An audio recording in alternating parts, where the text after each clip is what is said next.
How's it going, everyone? My name is Nard, and welcome back to my Humble Choice August review.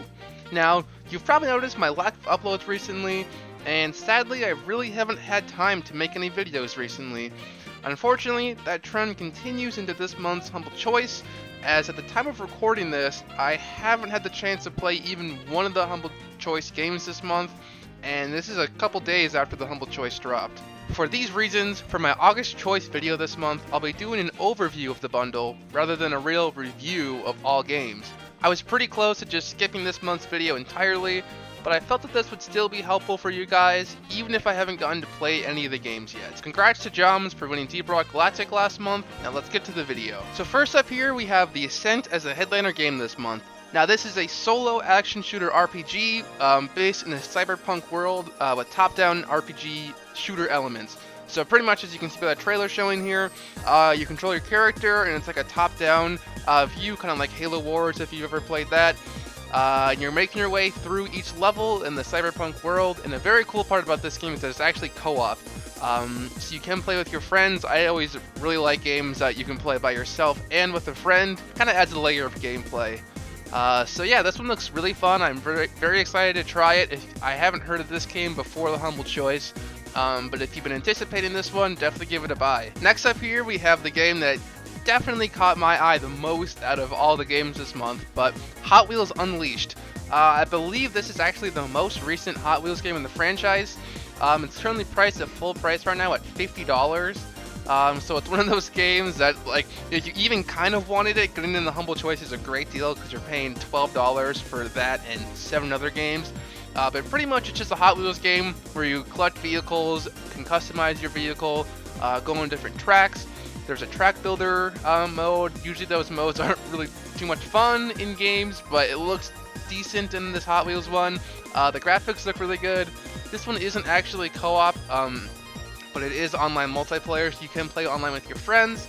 There's a whole bunch of DLC. It actually says that there's 66 DLCs for this game on Steam, which is crazy because it hasn't even been out for a whole year yet. As a Humble Choice, I can definitely recommend this one. This one looks like a lot of fun, especially for the price that you're paying. Kind of hard to go wrong. So next up here, we have A Plague Tale: Innocence. Now this is one that doesn't look super appealing to me, but may definitely appeal to you, so don't just discredit it from what I say here. But this kind of sounds like just like a story game where you play as a female protagonist with her brother, her little brother Hugo. Yeah, this does seem like a game that doesn't have too much gameplay. Like there's probably not too many puzzles or combat or stuff like that. But the story is probably amazing. One of those games that's pretty much like a movie. You're just sitting down and you're inside of a movie, kind of. The graphics look really, really good. The reviews from the trailer all look amazing, so the story is probably really, really good. If you are into the story movie type kind of games, this one's definitely probably up your alley. If not, you probably have someone on your friends list who would absolutely love this game. And it looks like we have another month with another simulator game. Unfortunately, we got 2 months in a row with these simulator games. Last month I got a lot more simulator. This month we get Gas Station Simulator. This one definitely, at least for me, looks a lot more appealing, as you're kind of doing more running, expanding, renovating, customizing. There's more things to do rather than just mowing lawns. You're pretty much like managing a gas station, but you get to do some of the physical activities as well, like filling gas and stuff like that. So if this sounds like your thing, definitely give it a try, as usually these simulator games are actually pretty decent depending on what the genre, or like what kind of simulator game I guess it is. But if you don't like simulator games, there's probably nothing here for you. Next here we have In Sound Mind. Now if you haven't heard of this one, don't worry, because I've never heard of it either. Apparently it's a $35 game, a horror game, where you're kind of like, it's marketing itself as like a unique horror game. I guess it's from a team called We Create Stuff. Personally, I really don't like scary things. I don't like scary movies, don't really care for scary games, so this one doesn't look that great to me. However, they put an emphasis on like the soundtrack, and the soundtrack's really good.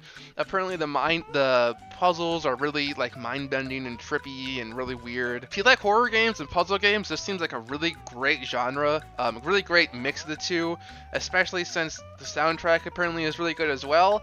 That's probably why the ratings are so good and such like that. However, I am probably not going to end up playing this one at all. I'll just probably give it to a friend or something, but that's usually how it goes in the humble choice. Coming up next here, we have Mindscanners. Now, if you've ever seen a trailer or the game Papers, Please, this kind of reminded me of that, where you have to kind of people give you their license or their information, and you gotta decide if they're good or bad. Do whatever you can to fix them and improve society, I guess. Honestly, the trailer for this game is pretty vague and confusing. This definitely seems to me like one of those games that it's either fun for an hour, 2, 3, 4 hours maybe, and then you just don't ever play it again, or a game that you play once and never play again. So for me personally, I probably won't put too much time into this game at all, just for my game preference and how it looks already, but I'll leave this one up to you guys. So I actually have heard of this one before. Next year we have Emily is Away. This is an indie kind of simulation RPG game. Pretty much from what I can tell, it's set in the year of 2008. AIM is dead, and now instead of Facebook, everyone's on this thing called Facebook. So you create a profile for yourself, and you pretty much are just it's like an RPG game, but it's like a simulation of you're just on this Facebook thing, and the websites like Reddit and YouTube are all super old and feature super old videos from 2008. So I guess it seems like a nostalgic game for people who used the internet a lot in 2008. However, I don't know how much fun the gameplay would be in a game like this. This one, I really wish I could have tried before the video, as I would have more of a feel for it. It definitely seems like a very fun, casual game, and could probably burns time very well, but I don't know. I feel like I would just be playing this game, and I would just kind of want to go on Facebook in real life. So I don't know. This one looks interesting, though. For me, it kind of seems like they put the best 2, 3 in the first spots, and then the kind of the middle is just kind of I don't know about those, and then the last one ends on a good note. That's what we have again this month. Omno, I think, is the correct way to put it. Pretty much you play as this small little character who's making their way through this big world. They can kind of ski around. There's a bunch of puzzles and obstacles and a huge mysterious world to explore. Definitely not a game that you're going to want to play over and over and over again. However, the graphics in this game look amazing, and that first time that you play through it would probably be really, really fun. Yeah, it's a puzzle game, so you'll encounter some puzzles here and there. The graphics look pretty unique and actually really, really nice. So yeah, I'm definitely pretty excited to try this one. But again, it could be one of those games that has a really solid first hour or two, then it just drops off and becomes horrible and repetitive. So kind of gotta wait until you play the game to find that out. For this month's video, I'm actually skipping the game ranking section, as I feel like I can't actually properly rank these games without even playing them. So, in conclusion, do I recommend the humble choice this month? Yes and no. Let me explain. Usually when I buy games, I like to value my games that I'm buying in the amount of hours of gameplay that I'm receiving. For instance, if I'm paying $12 for this humble choice bundle, I would expect to get 12 hours of gameplay from these games. If the game or games that you want are extremely discounted right now because of the choice, that may be a reason in itself to just buy it. For example, I've been eyeing up that Hot Wheels game for a good while now, but have been definitely steered away from that high price tag, and now I'm definitely going to buy the humble choice, mostly for the Hot Wheels game, and get all the other games as well. This kind of just feels like humble choice threw in the Ascent and Hot Wheels, and just got a bunch of miscellaneous filler to put in the rest of the bundle.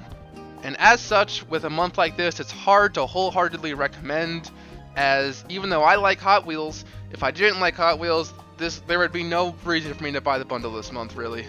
If you've been wanting 3 or 4 of the games in the choice this month, or 3 or 4 of them look good or interesting enough to you, I definitely say give this a buy. Although the games featured aren't the most well known, there are some pretty high priced games included this month, giving you a lot of bang for your buck. If you're going to play at least half of the games, I would say go for it. Myself, I'm going to play probably about half the games, so I'm going to go for it. Thank you guys all so much for watching, especially if you're still watching at this point, and I'll see you in the next one.